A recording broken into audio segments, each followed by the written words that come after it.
In this tutorial, I'm going to show you how to link a YouTube video to your MyLife app. First, click on the MyLife app. And next you want to select a category.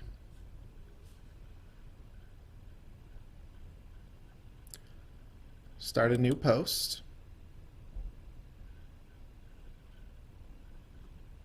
And then come up with a title.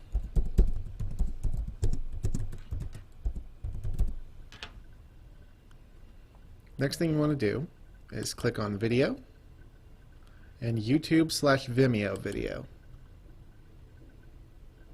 You can either search on YouTube or you can paste a YouTube URL directly. This new tab, I've got a video all set up, so all I have to do is copy and then paste the link.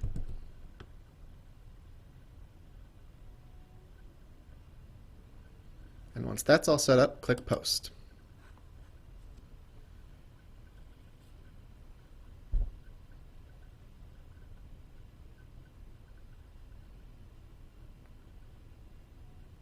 And it should be coming up right now.